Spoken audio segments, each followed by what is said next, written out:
ನಮಸ್ಕಾರ ವೀಕ್ಷಕರೇ. ಬೆಂಗಳೂರಲ್ಲಿ ಸಾವಿರಾರು ಕಟ್ಟಡಗಳು ಬಿಬಿಎಂಪಿಯ ನಿಯಮ ಮೀರಿ ಹೆಚ್ಚು ಅಂತಸ್ತುಗಳು ಜಾಗ ಕಬಳಿಕೆ ಮಾಡಿಕೊಂಡು ಸೆಟ್ಬ್ಯಾಕ್ ನಿಯಮ ಮೀರಿ ಹೀಗೆ ನಾನಾ ನಿಯಮ ಉಲ್ಲಂಘಿಸಿ ಅಕ್ರಮವಾಗಿ ನಿರ್ಮಾಣ ಮಾಡಿಕೊಂಡಿರುವವರಿಗೆ ಡಿಸಿಎಂ ಡಿಕೆ ಶಿವಕುಮಾರ್ ಎಚ್ಚರಿಕೆಯನ್ನು ನೀಡಿದ್ದಾರೆ.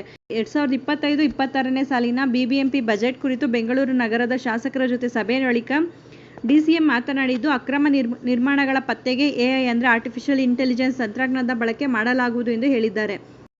ಎಐ ಮೂಲಕ ಅಕ್ರಮ ನಿರ್ಮಾಣಗಳ ಪತ್ತೆ, ನಗರದಲ್ಲಿ ಉತ್ತಮ ತೆರಿಗೆ ಸಂಗ್ರಹವಾಗಬೇಕು. ನೀರು, ರಸ್ತೆ ಸೇರಿದಂತೆ ಅನೇಕ ಮೂಲಸೌಕರ್ಯಗಳನ್ನು ನೀಡಿದ್ದೇವೆ. ಆದರೆ ಅನೇಕರು ಇದಕ್ಕೆ ತಕ್ಕಂತೆ ತೆರಿಗೆ ಪಾವತಿ ಮಾಡುತ್ತಿಲ್ಲ. ಅನುಮತಿ ನೀಡಿದ್ದಕ್ಕಿಂತ ಹೆಚ್ಚು ವಿಸ್ತೀರ್ಣದ ಹಾಗೂ ಮಹಡಿಗಳನ್ನು ಅಕ್ರಮವಾಗಿ ಕಟ್ಟಿಕೊಂಡಿದ್ದಾರೆ.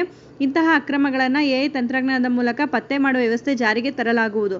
ಇದರಿಂದ ಕಟ್ಟಡವನ್ನು ಎಷ್ಟು ವಿಸ್ತೀರ್ಣ, ಎತ್ತರದಲ್ಲಿ ಕಟ್ಟಿದ್ದಾರೆ ಎಂಬುದು ತಿಳಿಯುತ್ತದೆ. ಜೊತೆಗೆ ಪ್ರತಿಯೊಂದು ಮನೆಯ ದಾಖಲೆಯೂ ಸಿಗುತ್ತದೆ ಎಂದು ವಿವರಿಸಿದರು. ನಗರದ ಸುಮಾರು 7 ಲಕ್ಷ ಮನೆಗಳು ತೆರಿಗೆ ಕಟ್ಟಿರಲಿಲ್ಲ. ಇವುಗಳಲ್ಲಿ 1 ಲಕ್ಷ ಮನೆಗಳು ತೆರಿಗೆ ವ್ಯಾಪ್ತಿಗೆ ಬಂದಿದ್ದು, ಇನ್ನು 6 ಲಕ್ಷ ಮನೆಗಳನ್ನು ತೆರಿಗೆ ವ್ಯಾಪ್ತಿಗೆ ತರಬೇಕಿದೆ. ಆದ ಕಾರಣ ಒಂದು ಬಾರಿ ಪಾವತಿಗೆ ಅವಕಾಶ ಅಂದರೆ OTS ಮಾಡಿಕೊಡಲಾಯಿತು. ಅಕ್ರಮ ನಿರ್ಮಾಣಗಳನ್ನು ಮುಟ್ಟುಗೋಲು ಹಾಕಿಕೊಳ್ಳಲು ಅವಕಾಶ ಪಾಲಿಕೆಗೆ ಇರಲಿಲ್ಲ. ಕಳೆದ ವಾರ ಸದನದಲ್ಲಿ ಈ ಬಗ್ಗೆ ವಿಧೇಯಕ ಅಂಗೀಕಾರವಾಗಿದೆ. ಜೊತೆಗೆ ಕಂದಾಯ ಬಡಾವಣೆಗಳಲ್ಲಿ ಇರುವ ಖಾಸಗಿ ರಸ್ತೆಗಳನ್ನು ಸಹ ಸರ್ಕಾರಿ ರಸ್ತೆಗಳು ಎಂದು ಘೋಷಣೆ ಮಾಡಲಾಗುವುದು ಎಂದರು. ಮನೆ ನಿವೇಶನ ಮಾಲೀಕರ ಜೊತೆ ಒಳ ಒಪ್ಪಂದ ಮಾಡಿಕೊಂಡು ಕಂದಾಯ ಬಡಾವಣೆ ಅಕ್ರಮಗಳಲ್ಲಿ ಅಧಿಕಾರಿಗಳು ಭಾಗಿಯಾಗಿದ್ದಾರೆ. ಅಂಥವರನ್ನು ನನ್ನ ಗಮನಕ್ಕೆ ತರದೆಯೂ ಕೂಡಲೇ ಅಮಾನತು ಮಾಡಿ ಎಂದು ಉನ್ನತ ಅಧಿಕಾರಿಗಳಿಗೆ ತಿಳಿಸಿದ್ದೇವೆ. ಇತ್ತೀಚೆಗೆ ಅನೇಕ ದಂಡ ಶುಲ್ಕಗಳ ಮೊತ್ತವನ್ನು ಕೂಡ ಕಡಿಮೆ ಮಾಡಲಾಗಿದೆ. ನಗರದ ವ್ಯಾಪ್ತಿಯ ಎಲ್ಲ ಮನೆಗಳು ತೆರಿಗೆ ವ್ಯಾಪ್ತಿಗೆ ಬರಲೇಬೇಕು.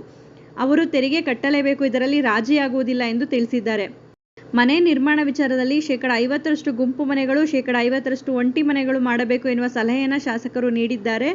ಮನೆ ಬಾಗಿಲಿಗೆ ಉಚಿತವಾಗಿ ಖಾತೆಯನ್ನು ಏಪ್ರಿಲ್ನಿಂದ ಜಾರಿ ಮಾಡಲಾಗಿದೆ. ಮನೆ ಬಾಗಿಲಿಗೆ ತೆರಳಿ ಉಚಿತವಾಗಿ ಖಾತೆ ನೀಡುವ ವಿನೂತನ ವ್ಯವಸ್ಥೆಯನ್ನು ಇಡೀ ದೇಶದಲ್ಲಿಯೇ ಮೊದಲ ಬಾರಿಗೆ ಬೆಂಗಳೂರಿನಲ್ಲಿ ಜಾರಿಗೆ ತರಲಾಗಿದೆ. ಈ ಕಾರ್ಯಕ್ರಮಕ್ಕೆ ಏಪ್ರಿಲ್ ತಿಂಗಳಿನಿಂದ ಚಾಲನೆ ದೊರೆಯಲಿದೆ. ಪ್ರತಿಯೊಂದು ಆಸ್ತಿ ದಾಖಲೆಗಳನ್ನು ಡಿಜಿಟಲೀಕರಣ ಮಾಡಲಾಗಿದೆ. ಅಕಸ್ಮಾತ್ ತಪ್ಪಿ ಹೋಗಿದ್ದಲ್ಲಿ ಅಂಥವರು ತಮ್ಮ ದಾಖಲೆಗಳನ್ನು ಮತ್ತೆ ನೀಡಬಹುದು. ಬೆಂಗಳೂರು ನಗರದ ಪ್ರತಿ ಕ್ಷೇತ್ರದ ಶಾಸಕರ ಬಳಿ ಮಾತನಾಡಿ ಕ್ಷೇತ್ರವಾರು ಕಾರ್ಯಕ್ರಮ ನಡೆಸಿ ಈ ಬಗ್ಗೆ ಅರಿವು ಮೂಡಿಸಲಾಗುವುದು ಎಂದರು.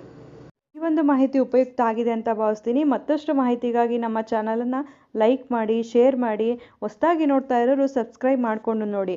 ಕಾನೂನಿನ ಮಾಹಿತಿಗಳನ್ನು ನೀವು ತಿಳ್ಕೊಳ್ಳೋದಲ್ಲ, ಮತ್ತೊಬ್ಬರಿಗೂ ಕೂಡ ಇದನ್ನು ಹಂಚಿ. ಧನ್ಯವಾದಗಳು.